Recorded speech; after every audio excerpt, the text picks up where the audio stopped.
Turn right onto Kentucky 338 North, then turn right onto the I-71 North ramp.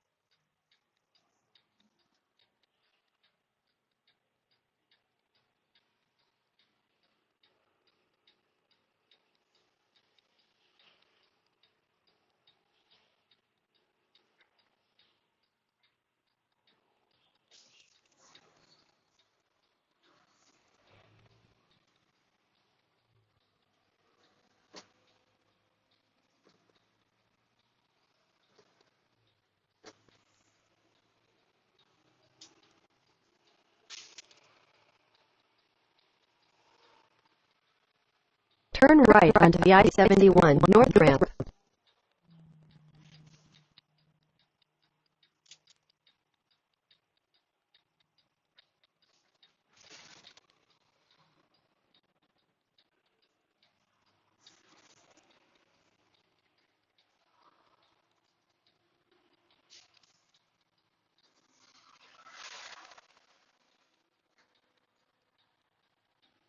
In a quarter mile, merge onto I-71 North, I-75 North.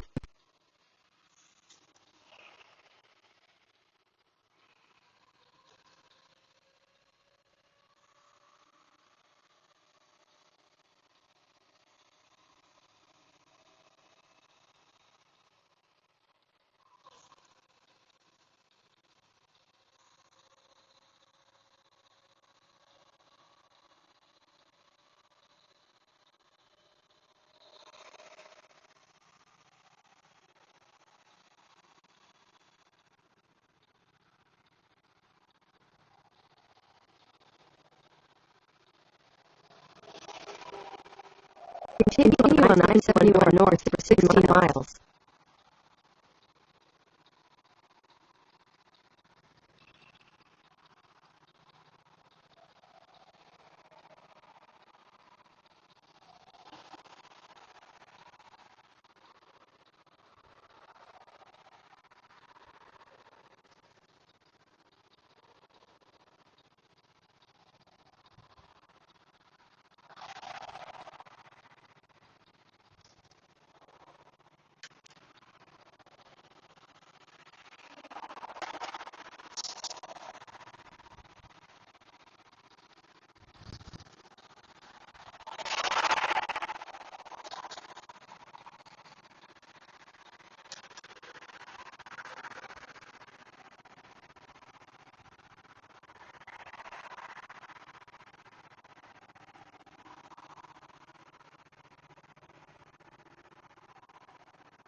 My Jake brake. Use that Jake brake.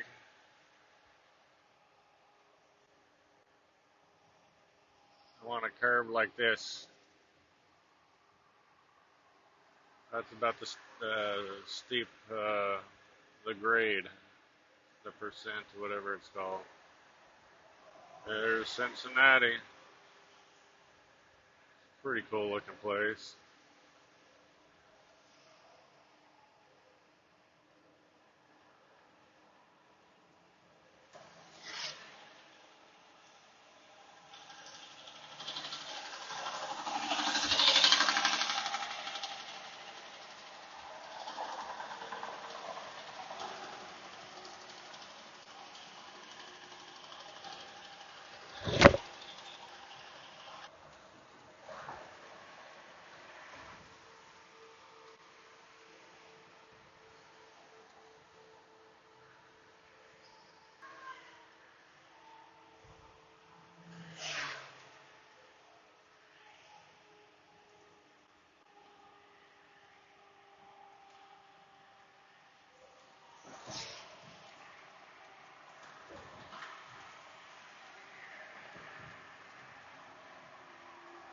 And everybody has polyps in their everybody in their intestinal tract, yeah. And also, you know, the when you have the operation, they give you this twilight drug, which is a very wonderful. It's called an amnesiac, and it keeps you conscious because they have to ask you questions while you do it, and it's. In a quarter mile, keep right at the fork to continue on I-71 North. Follow signs for Columbus, US 50 East. Like, you know what I mean? They can put stuff up your ass and stuff and, you know, talk to you and you're cool with it. Like, you know, even on heroin, you would not be cool with that. Keep right at the fork to continue on I-71 North. That you're having a good time and laughing and joking. So continue for 3/4 of a mile. I'm going to be dead in 20 or 30 years, and you start to think that at our age too. And it's I don't know when that started. Well, I think even as a teenager, I thought a lot about death. Yeah. No, I mean, thinking about death is like I think it's kind of a terrible thing to do, but I think about it a lot. But I think it's sort of like a sin because it's just indulgence. Mm-hmm. And then, you know, you don't want to get to the point where something happens and you're like, why did I spend all that time thinking about death? In a quarter mile, keep right to stay on I-71 North. You don't want to hit that point where you're no longer sound but sick and then go, God, why did I spend my whole life ruminating about an inevitability? Keep right to stay on I-71 North. Not to get too deep or anything about this, but I think about it a lot. But the way I came to feel... Continue on I-71 North for 105 miles. Since when you're dead, you're not alive. And since when you're alive, you're not dead. You and death will never actually cross paths. So there's really nothing to be afraid of. Except for that half hour where, time's coming. Yeah, well, you know what the good part is about that, about the end, is you got no pain because they got morphine. They're jamming syrettes of morphine in your neck. Like, that's why it's like, my grandfather died peacefully. Yes, because he was on so much narcotics. That's why he fucking died peacefully. It's not because... If you went back like 200 years, you know, those guys didn't die peacefully. They were just fucking howling for 3 days with black bile pouring out of their nose. This is all funny stuff. It's not all about the laughs. But no, you talk about this on stage in a funny way, about your dark thoughts, about the end of life. So you're saying in your real life, though, you've just told yourself there's no point in fretting about an inevitability. Well, I try. Are you successful at that? No, I'm not successful. I just try to tell myself that. but in the deep of night, that's when it hits. Yeah, that's not fun. And like my worst moments in life is when I get up late at night and go in the bathroom and turn the light on and look into my own eyes. But anyways, I try to, you try to keep it at bay. You try to keep all those thoughts at bay, and like in a sense, like that. That's why I think like routine is important. I have a job where like there's not routine. You have to self-impose routine, but I think that.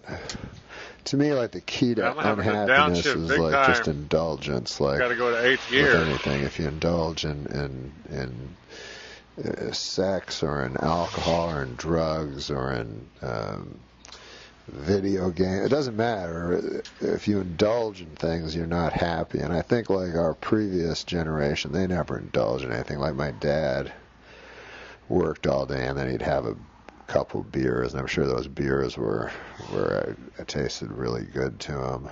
And his vacations, as modest as they were, probably had great value. We indulge ourselves more, and then the generation that follows us really indulge themselves. And I don't know. To me, I think that's where you get unhappy, when you start indulging. That's the key to unhappiness. What am I talking about? Indulging in Twitter and things like that. Did you hear that Woody Allen interview he did with a French TV station? No. He talked about why he just obsessively works from one film. When that one's ended, he moves on to the next one, and it's to get his mind off of dying. Essentially, it's gives him routine, gives him something to do just to keep his mind away from it. Yeah. God, that's depressing. No, but yeah, I can see what he means. Like, I remember when my dad retired, because that was his whole dream, was retiring his whole life. Like, it was always to retire. And then when he retired, he forgot to think of something to do. Like, he didn't have hobbies or anything. So then he was just sitting around the house, and like he was sad because like he just had this idea of retirement, and he had this idea that doing nothing would be a wonderful thing, which is just natural for us to think. But no, I think that must be why Woody Allen or Clint Eastwood or stuff would work like that when they have so much money, is to not be alone with your thoughts and to be distracted. Like one time I went to a psychiatrist because I was gambling too much, and he told me you do that to like avoid life. And then that was my argument, was like, that's why you do everything, is to avoid. You live life to avoid life in a way. Like you live the minutia of daily existence. You wake up and then you eat. You wash your face and shower and have the exact same conversations with the exact same people over and over and over and over again, just to kind of achieve some self-hypnosis, so you stay away from thinking about. This is why people that do drugs, I think the drugs take away the defense of if they take very powerful hallucinogenics or something. They probably are thinking more clearly in some ways about life, in the sense that they no longer worry about finding food or talking to friends. They start thinking about real things, and that's so horrifying that they get psychotic breaks and so forth. Again, this is all hilarious stuff. It's not a comedy show. It's a show about comedians. Because I find it fascinating. Now, is it a function of age, or have you always had these thoughts? Like I say, I thought a lot about death, and it's not that I obsess over it. It's just that I'm curious. I wonder, and I think. I studied philosophy, and I think about when that happens, right? So, is this more something that's you're thinking a lot more about now, or have you always been this way? Well, I remember when I was young, I think I was the most terrorized by the idea But it might have been other. Maybe I was worried about my parents dying or something like that. Yeah.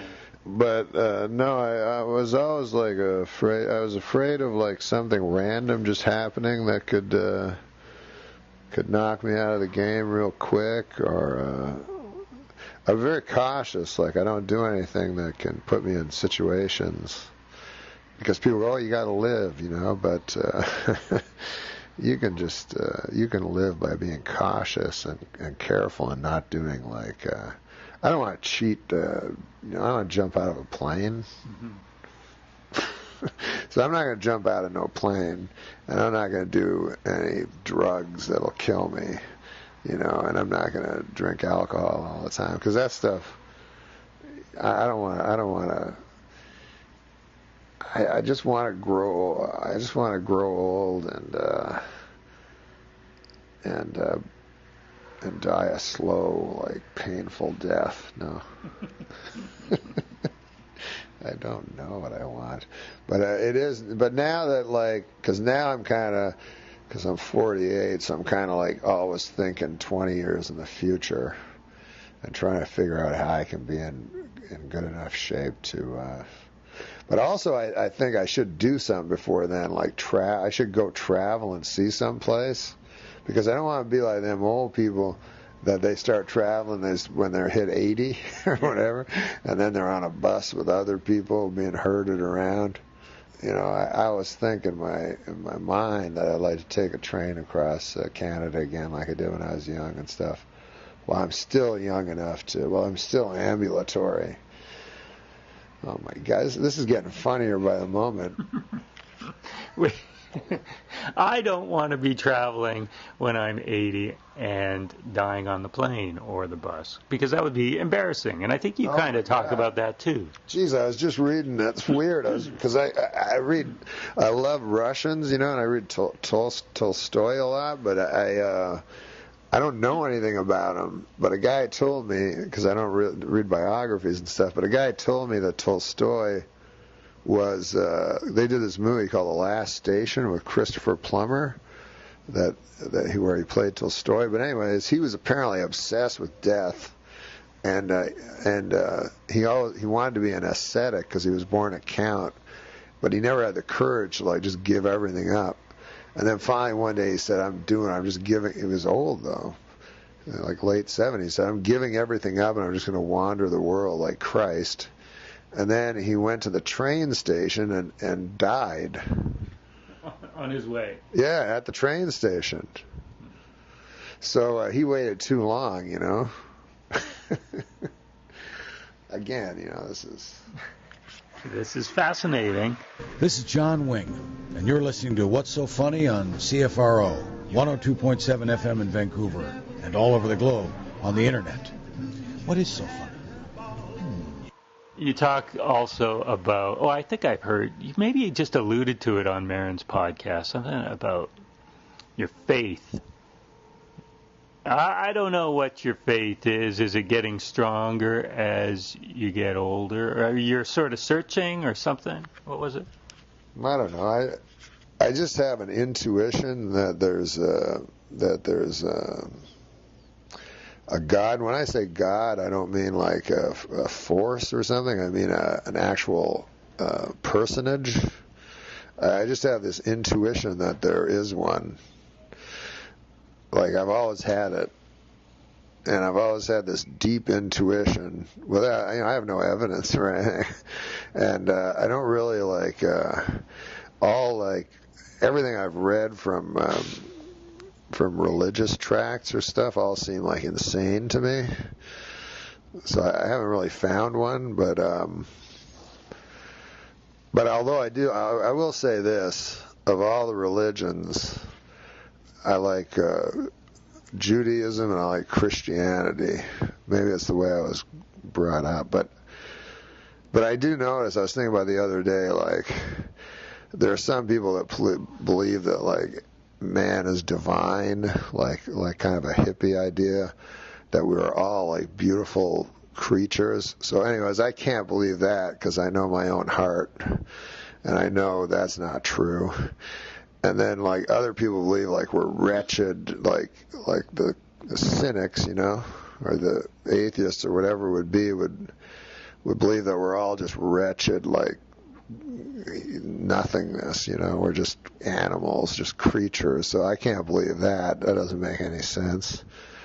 You know, that we're just beasts. So I will say that Christianity has this interesting compromise where we're both divine and wretched. And then there's this middleman, you see, that's the Savior, that through him we can become divine, but we're born wretched. And so it's a very fascinating idea. I kind of like that one because it sort of makes sense. It's the other two are both seem equally untrue. One, that we're all divine and interconnected with nature, just seems like nonsense to me.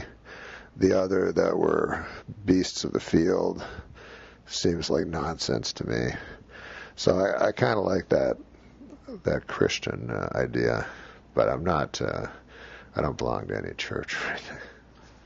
Yeah, you don't look. So you believe there's a guy in the sky. Yes. But how does that? How can you even imagine such a thing? That there's a man in the sky, invisible man in the sky? Yeah. Where is he? Well, we can't see him. I guess it would be, I mean, you know, how could a fish possibly imagine a person? Maybe they do. Maybe they do, but maybe they'd be mocked by other fish if they ever brought it up. You know, because if they've never seen it, there's a difference between I cannot believe that I believe in souls. I believe that man has a soul. I actually believe that man has a body. I believe that man is a soul, and it just makes complete, like, finite sense to me because I meet people and they're not reflective of their body. You can see an old withered man who has a bright soul, so their soul is not aging with their body. What makes them, there's obviously a difference between a dead person and an alive person, but an old person and a young person are identical. So that's why I believe that people are souls and not bodies, and that the bodies that we have are no more than garments, really. That's not just their brain, their thoughts. Their soul? Yeah. No, I believe the brain and the thoughts are like physiological. I think people get mixed up that your brain is a physical thing, and it's very hard to talk about something that doesn't fascinated with it. It's Guy sucks. Because that's the culture we grow up in. For me, sense to me. Races to be turned to ash. Why not? What the fuck is it matter? It's the atheists that live in the fairy tale saying God should do this, God should do that. You know, you read the Bible, it says rain falls on the wicked and the just. He doesn't give a fuck. The Bible now. Well, the Bible, I mean, that's the only one I know, you know. Yeah. Well, so somebody wrote the Bible. I don't know. That's have you studied or read philosophy? Somebody wrote philosophies too. Mm-hmm. Okay.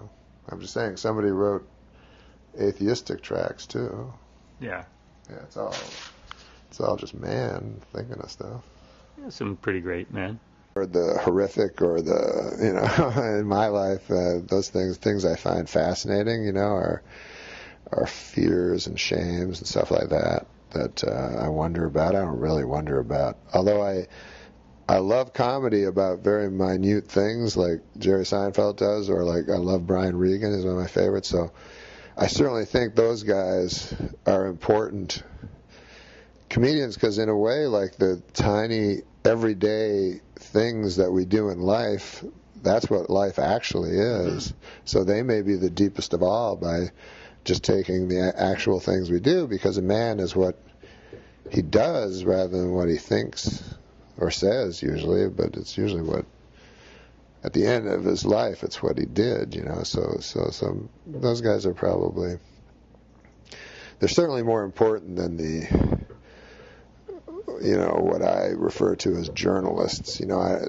That's the least interesting comedy to me, is just straight journalism, where it's just straight facts about politics and so forth. Like there was a saying, all politics are gossip. And that was Thoreau in like fucking 1600 or some shit. You know what I mean? So, and I think it is, like, a lot of times you go, it's a political comic, and then the guy's like, George Bush has a weird haircut. You're like, well, what the fuck is that political? So, but anyways, whatever. But, listen, it has its place. But it's not funny. To tell you the truth, it's very hard to be funny about you really, if you it's the same with atheism, it's the same with if you don't like something, if your idea is, I don't like Republicans, and that's your comedy, it's very hard to be funny when it's about something you don't like. It's much more interesting to talk about good thing. I don't know, it's hard to really articulate, but I think that people are the same. Everyone's the same. That's what I think. And so if you just try to understand people and you don't demonize, if you demonize people, you're a fucking idiot. In my mind, Hitler is no demon to me. He's just a guy. So I think if you demonize people, you're an idiot, and nothing you can say can be taken seriously, and I'm not going to laugh at it. That's all. So Kenneth had told you to talk about things you care about, and then when we spoke a week or so ago, you were saying about the new type of comedy, or what's become in fashion is sort of the confessional type, and personal stuff. Right, so there's a difference there. You're talking about things that really interest you, but it's not just about you. There's a distinction. Yeah, there's a big distinction between like stuff that interests you and then just wallowing in self-pity about stuff, or thinking that your life is special or different, or like I've seen one-man shows where the guy has cancer or some fucking thing. I'm like, well, everybody's got cancer. I don't give a fuck about your cancer. You know what I mean? I don't give a go tell your pastor that, or your family. I don't want to hear your fucking story. So that's just showing off, or being ultra honest for its own sake or something like that. It's not a virtue to be honest, and it's not a. It's only in comedy it's a virtue to be funny. Like, that's why, like, in my mind, like, Bob Hope was a fantastic comic because he was never ever once serious, and he never got a sense of. There's two kinds of guys. There's guys like Pryor who are like brilliant because they're so vulnerable and you know who they are, and then there's guys like Bob Hope are brilliant because they're like invisible. To me, Bob Hope in a way is a little bit on a higher level because he presents a sort of a existential view of life where everything is reduced to the breeziest jokes possible. It doesn't even seem like he's a person. It seems like he's a cartoon. And I think if you can rise to the level of cartoon, then because who's funnier than like Bugs Bunny or somebody, if Bugs Bunny started fucking railing against God, you'd go, what? That guy doesn't seem that funny anymore. He never made that mistake. But Bob Hope, though, it was from another era, so you can't really fault him, but he employed lots of writers. Yes. So whereas Pryor was talking, I don't know if he had writers, but I doubt it. I don't think so, no. Pryor was talking about, it's completely different things. But, but people really make out Shecky Greene, who was a fantastic comic, or Bob Hope as these hacks or anything like that, but it was far from it.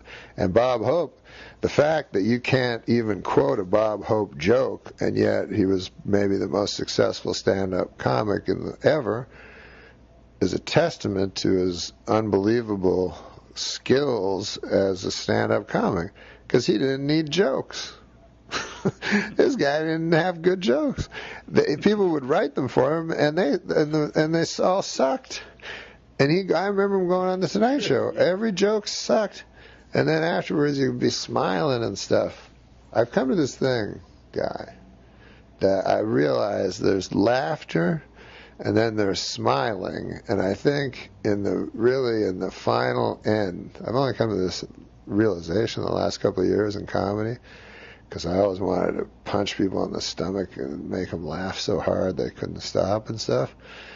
But I've come to understand that just smiling and the spread of goodwill might be a higher art form than really heavy, hard laughter. As counter as that seems, when I look back at fondness of people, I think of people like John Candy, but I always think of him like from Planes, Trains, and Automobiles, where he was sweet, and I smile at that. Or Chaplin. Whenever I think of Chaplin, I smile more than I laugh out loud at some. That's why I was saying Bob Hope too. I just smile when I think of those guys. I don't know. That's probably just a gift that they have that either you have or you don't. But when I know you speak reverentially, as a lot of great comics do, of Bill Cosby. Right. I listened to his albums, memorized them as a kid. They were fantastic, but his later stuff, not so much. And I went to see him, and highly enjoyable, and I sat there smiling. I didn't really laugh, and I smiled. No, yeah, you don't laugh, you smile, and then you get home, and I guess that's why, like Carlin, as great as he was, I mean, it didn't make you happy. He didn't make you happy, and as great as he was very outside, he was very like a social critic, whereas Cosby was talking about his own life and experiences that you related to. So to me it's far more artful what Cosby did, and I think there's a thing with a presentational comic is always going to be more admired, as in anything. Like if you're a presentational artist, whether you're a singer, if you sing real loud and you're whatever the fuck they call those things, notes go up and down and stuff, that's considered the great singer. And if you're a comic, if you're making points and telling people stuff that sounds important, then you're going to be considered important. And if you're an actor, if you're Brando, you're great. And if you're Robert Duvall, who I think is a much better actor, you're not going to be considered that great because the great guys don't show the craft. The craft and the art's always invisible with those guys. So I think the presentational guy is always going to win in terms of success and in terms of public perception, and that's why George Carlin and Bill Hicks or stuff are always going to be considered at a much higher level than Bob Hope, who was actually the guy who was at a very, very high level, in my estimation. It's funny about Hope, though. I mean, you've surely been in situations where you've had to read other writers' jokes on TV, and it's probably, I don't know, maybe you can tell me, is it more difficult than doing your own? So Hope should get more credit for doing other people's jokes. Yeah, it's almost impossible to do jokes like that other people write, because they have to be so good, to live up to. You want your jokes to be always good, and you live in fear. But Hope didn't have that. Hope did a very specific thing that people didn't understand what he was doing. But he would do the joke. He would, if you watch him, he would do the joke, then they would always cut to a close-up on him, and he would look into the audience, and he'd put like a flash, he was a very good actor, he'd put like a flash of fear in his eyes, as if he had just been caught like he was an imposter, like he knew the joke was bad, and the jig was up, and he was going to get kicked out of show. It was just a very, very subtle, quick, fast thing, but that's what made everyone laugh. They didn't know why they were laughing. That's why they were laughing. I know, because I've watched it. I've watched it so many times. This is Stuart Francis. You're listening to What's So Funny on CFRO 102.7. A lot of comics, you can tell who really influenced them. You have this unique voice.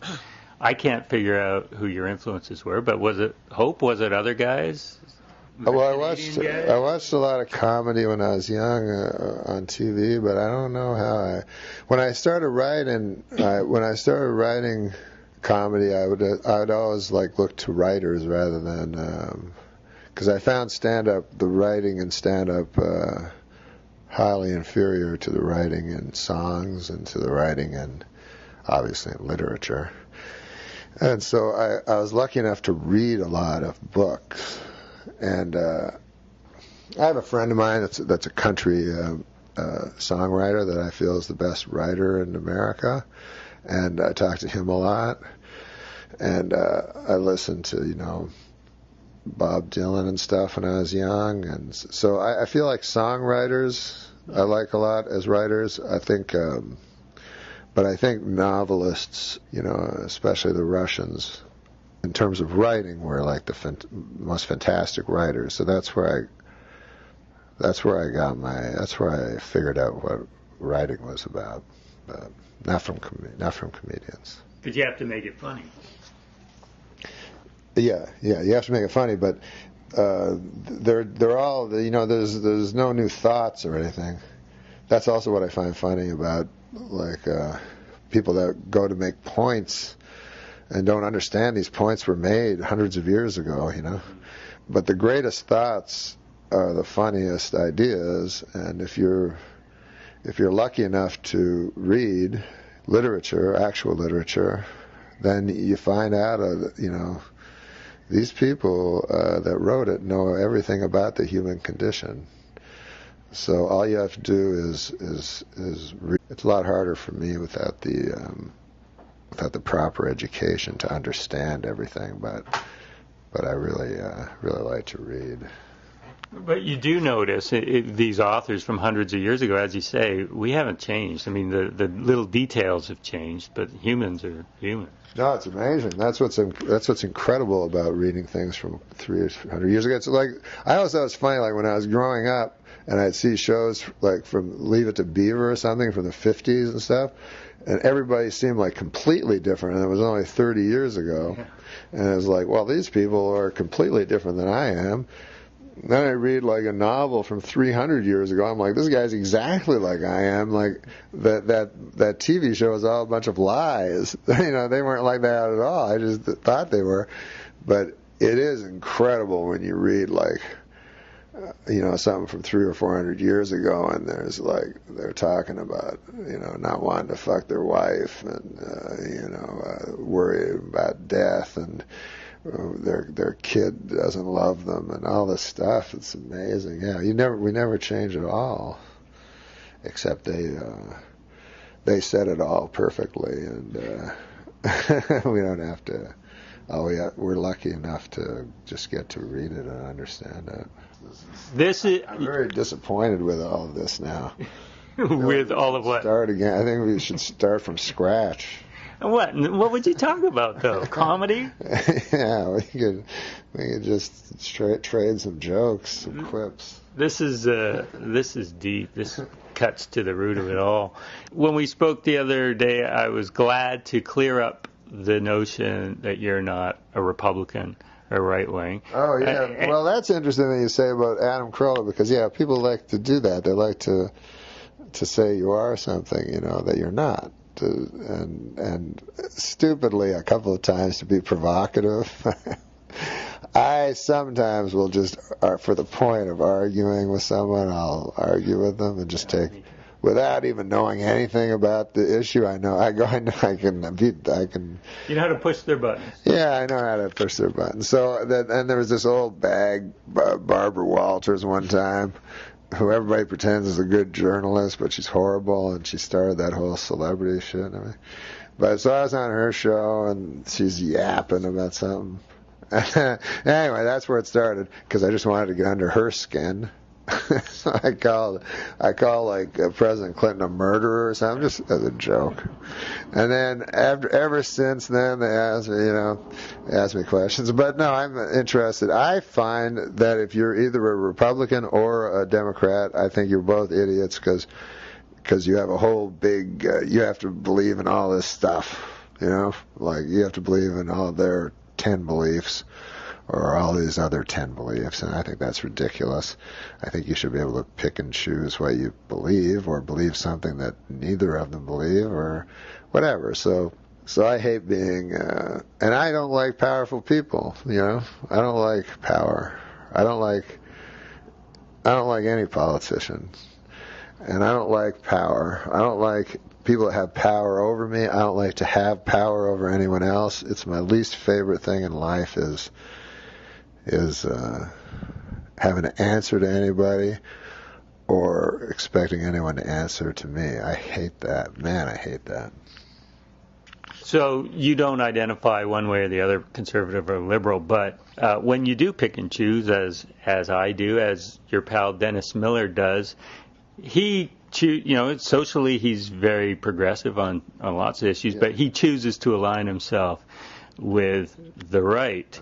Whereas I might agree with some things he says, offhand I can't think of any, but theoretically I could, and I choose to align myself on the left. So, you just refuse to even align yourself one way or the other, but do most of your beliefs fall on one side or the other?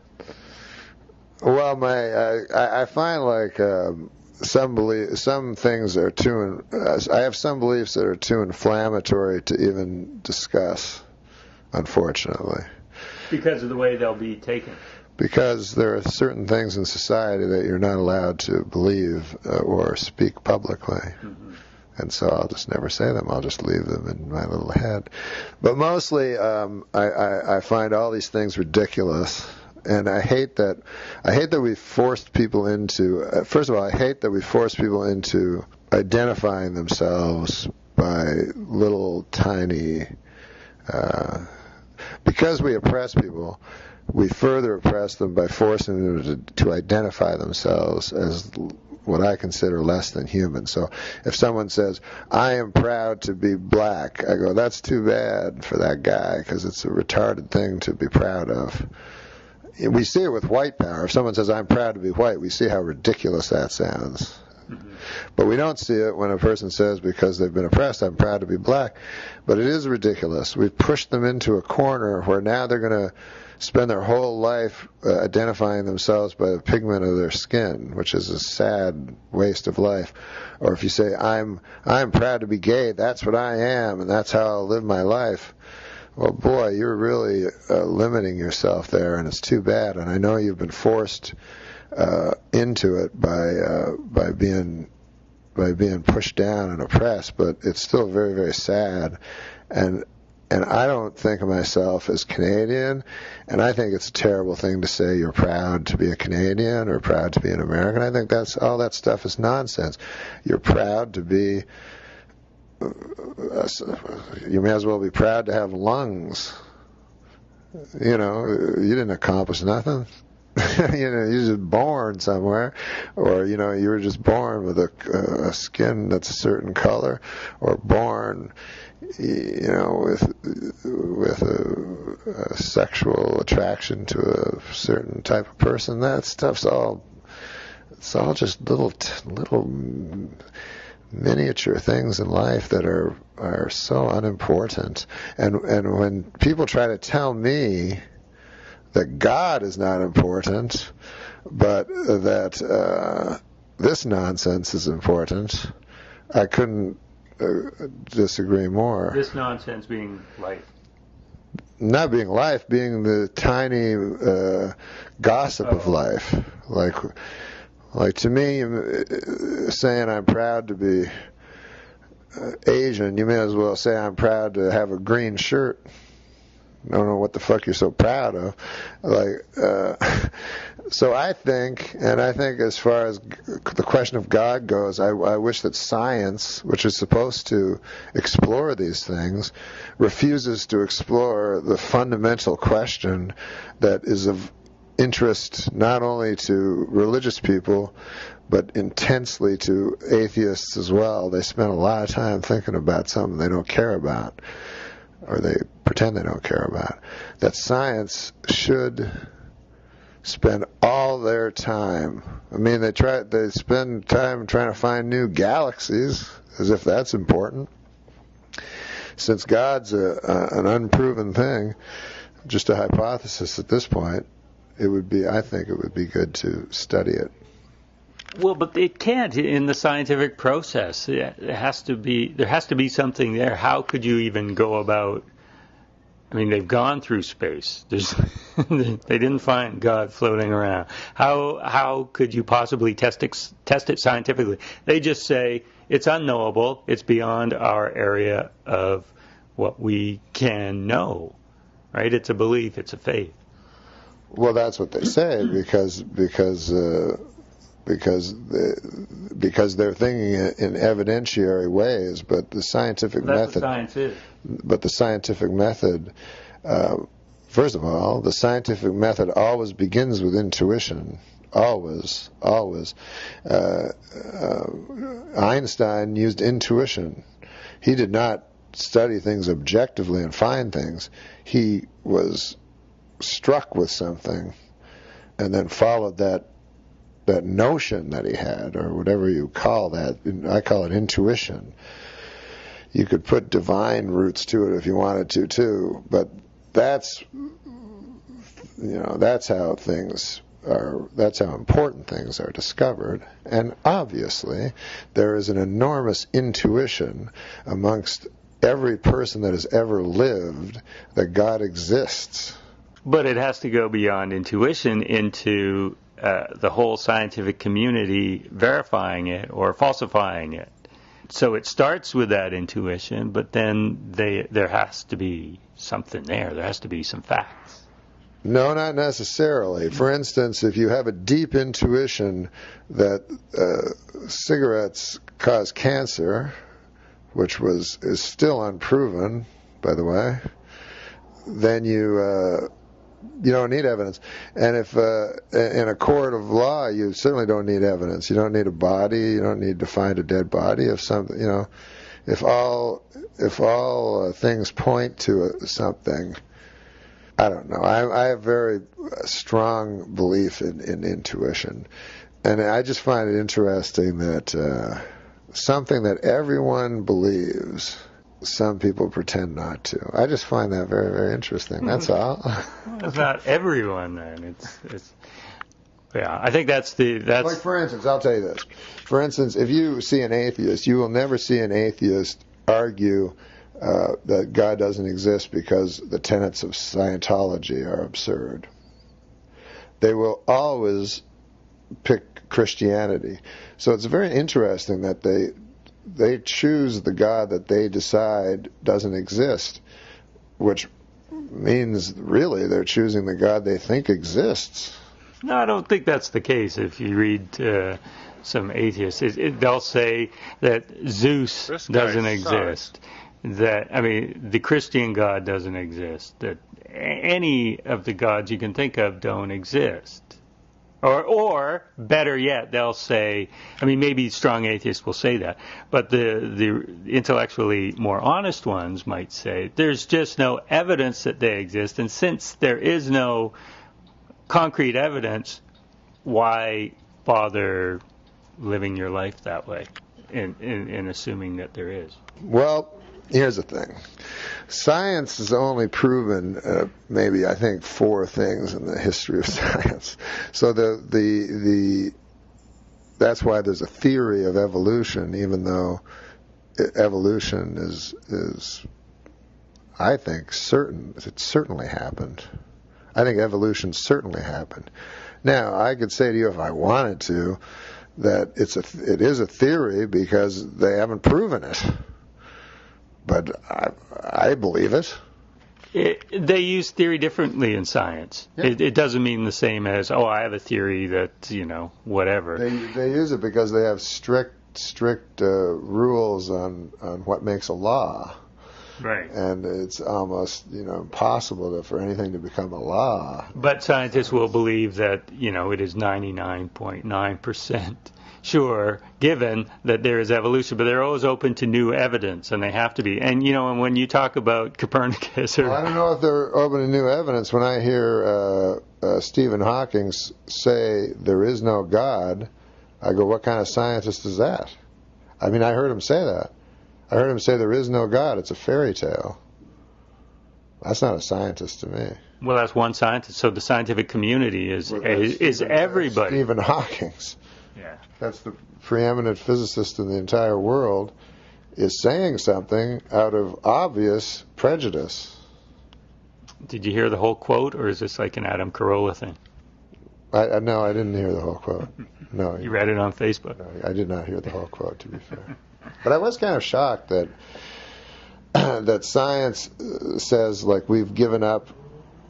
I don't know when scientists started saying things were unknowable, but that's a new one on me, because that's not a scientific term as far as I know. Unknowable? Maybe they don't. I don't think they could. I don't think scientists could possibly use that term unknowable, because it infers that they can see into the future. Okay, now you can't blame me for where this has gone. No, right? I can't. No. But I'm going to go with it. How would you even begin to prove the existence of a God? Well, I don't know, because I don't have the powers of a scientist. I certainly couldn't prove the existence of the planet Mercury, if that's even a planet anymore. I can't, I can prove anything. I'm just taking their word for it. Right, and that's what we do. And when you say in your act, I know it's comedy, but, Copernicus and Sir Isaac Newton, they And it was real sneaky the way they canceled Hogan's Heroes. When they came up out of the escape tunnel, they found themselves in the unemployment office. How they canceled Lawrence Welk. Right in the middle of a show, he said a 1 and a 2, and a voice said, "That's it for you." They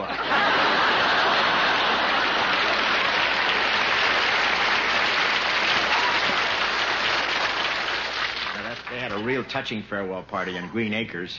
Arnold the Pig was having a real good time, then they put an apple in his mouth.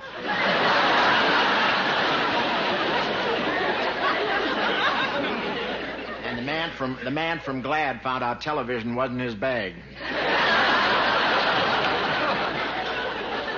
And I can't understand why they'd cancel Ed Sullivan. After 23 years, I thought sure he'd catch on. Maybe all right. He just applied for a job at Mount Rushmore. And wait till you see next week's Ironside. No more wheelchair. They just roll him around the room. But it's been a tough month, what with the earthquake, taxes, and the Academy Award nominations. I almost didn't make it tonight. I drove here the wrong way on the freeway. I got on at an off-ramp.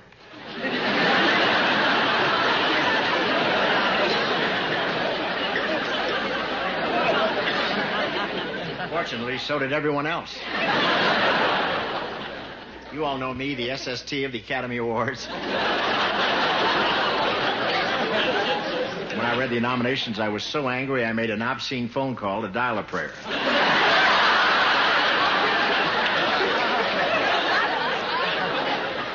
And I really enjoyed George C. Scott as Patton. What a performance. I love the scene where he slapped the guy who told him he'd been nominated for an Oscar.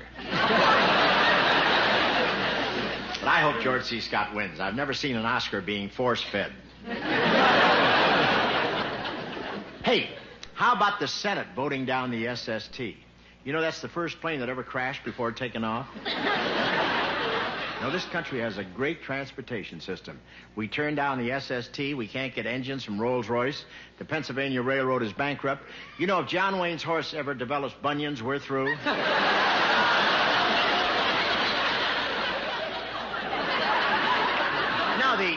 SST was flying high until it hit an air pocket over the Senate. You know, the Senate shot down the SST before it could get off the drawing board. Well, America's chosen its priorities. Last in aerospace, first in hot pants.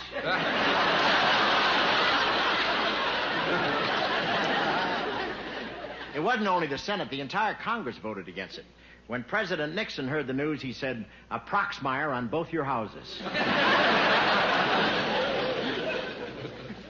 Senator Proxmire of Wisconsin went way out on a limb to defeat the project, and his opponents started a cheese boycott.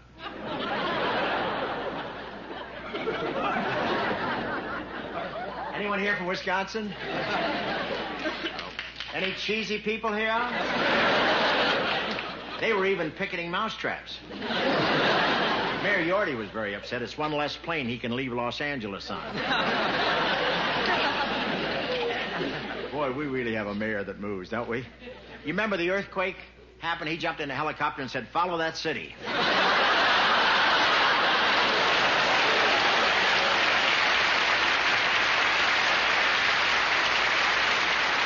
Thank you very much.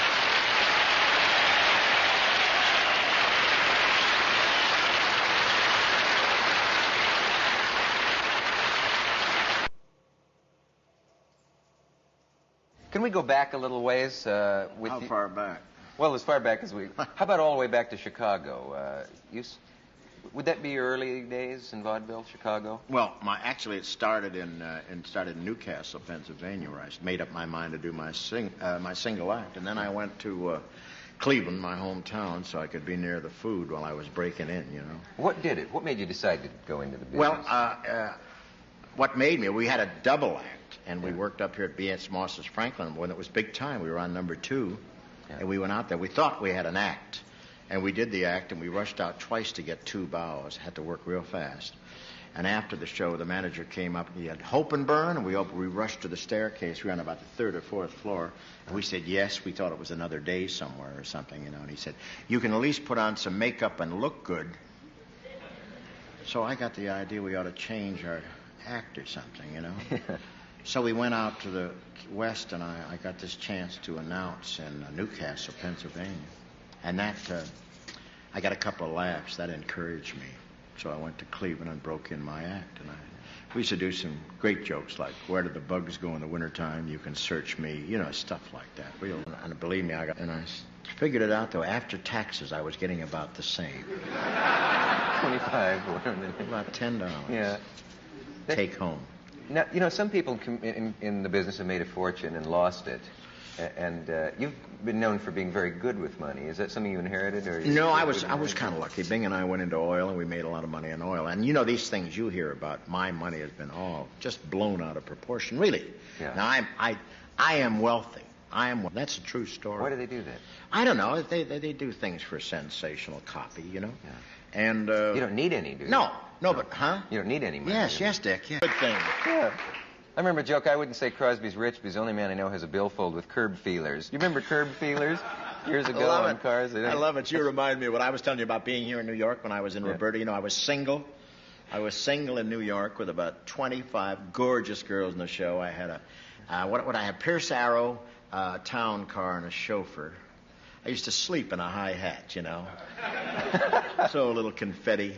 And I was pretty good looking. Single and a Pierce Arrow. I used to drive down Broadway, and man, I used to have to beat those gals off the running boards.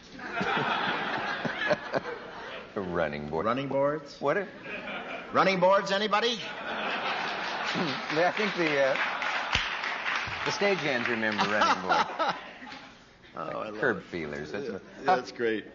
What would you have done if you had come back with that big bag of laundry from Chicago and you just decided, I cannot make it in the business and that's it and I'm changing my... What would you have done? I have no idea. You know, how are you going to tell? I'd have probably become a great dramatic actor or something, you know.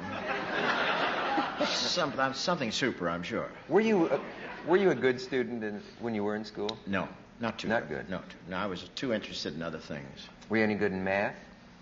Yeah, I counted pretty well. Yeah. I wondered if you had a strong subject as a kid. No, I was. I was pretty good in math. And I was pretty good in singing because I liked the singing teacher. and I was pregnant. She used Singing to teacher was fight me over every once in a while. a lady. It's all clean. Ever been tempted to be psychoanalyzed? Not up till now. Is this helping? We have to take a message. We'll be right back.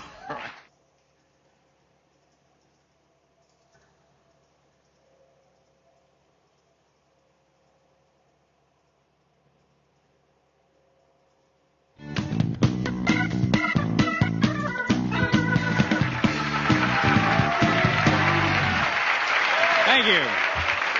Welcome back to the show. This is exciting, Mike. Oh, yeah. Oh, no. Oh, yeah. Oh, no. Can I ask you a couple of questions about a few things before we get into the discussion here? Yeah. First of all, I don't know. I guess people know that you sing. This was an old.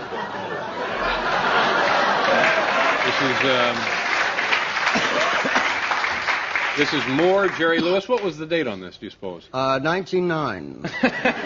While holding that up, why don't you let the people know that Lindbergh landed in Paris? And That was about 1957, I guess. Yeah. And then this other one. This one. You take good care of your stuff, don't you, David? Look at this. You're just a baby here. Look at this. How old a man are we looking at there? Maybe, give or take a year or two. 15, 16, let's see. Come rain or come shine, 56, shine on your shoes. 56, I was 20 years old. How long has this been going on? Are you listening 20, to me? I'm sorry. I'm talking. I was talking. You don't turn away when I was talking. Making some 20. 20. Just making some selections for the party later. That's all I was doing. Now we have some other things. Here it is. Now the records. Now I want you to explain this to us if you can. Can we? Right here. This is Dean and Jerry, or Dean and Jerry tuck tape. Right. What exactly is that? It was about the only thing that kept us together, baby. Tuck tape, David, was owned by the founder of the Muscular Dystrophy Association, Paul Cohn. He was the shining light and the guiding figure in building the organization. His company produced this, and it was his joy to have Dean and I endorse it by just putting the pictures there. And of course, we loved him so much that the charge was $200,000-300,000 a year, and rooms or Thanksgiving. No. I mean, it sound like Well, you are certainly show business history, and that's what I was. No, now see, I didn't mean that as. You know what I mean? You represent. Go ahead, David. You're a legend. There you go.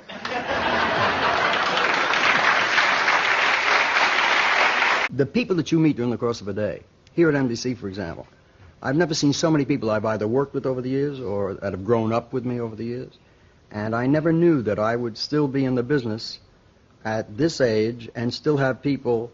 As a matter of fact, there was one man this morning at NBC. He had to be 79 years old. Hey, Jerry, remember when we worked together at the old Hudson Theater? I never worked with this old man. I mean, he's the oldest man I ever saw in my life. But he tells people he worked with me. Hey, Barney, here's Jerry. We worked together. Remember, Jerry, that one night with the one night? With the pretzels and the two bras and the Hershey's? Remember that? I don't know who that man is. This may be a good chance to pause. And now you've done it again. You missed the tray well, there. Well, I haven't. We'll be right back. We'll dust things up and come back with Jerry Lewis.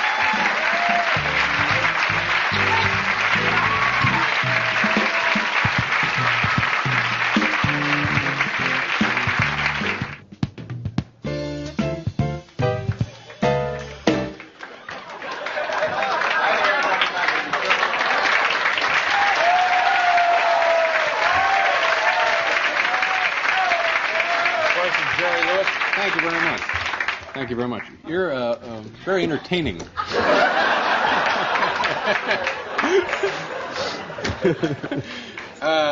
So what did you and when you and Mr. Martin were not on stage, what were you peculiar off stage? Do odd things to one another? I don't mean peculiar, but you know. I think you mean peculiar. No. We had marvelous times. Practical jokes. We got a picture up here. Oh. Now, I can't get over how young you were. I mean, this was big-time stardom for you at a very early age, wasn't it? Why don't we read the will while we... No. I'm not going to let this happen. I meant that... What do you mean you're not going to let this happen, I mean, David? I meant that You would think after the show I lift this up and there's a decayed old Jew under there? This is it. This is it. 56, David. It is not. I was never on the Titanic. Do you understand? But all I want was this is the third time now I've tried to pay you a compliment, and it always gets Because basically you don't want to. I saw Clement Freud last night, and I spent 2-3 wonderful weeks with Clement Freud. Yeah. On a boat, going through the Aleutians. Now to spend.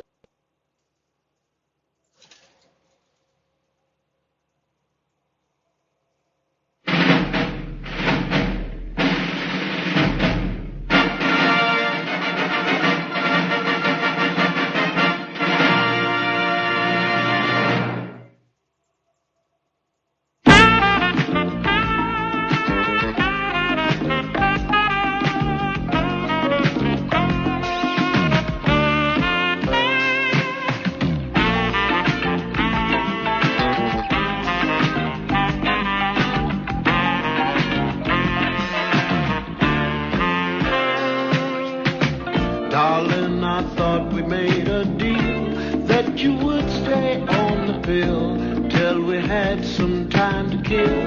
I hope your womanhood's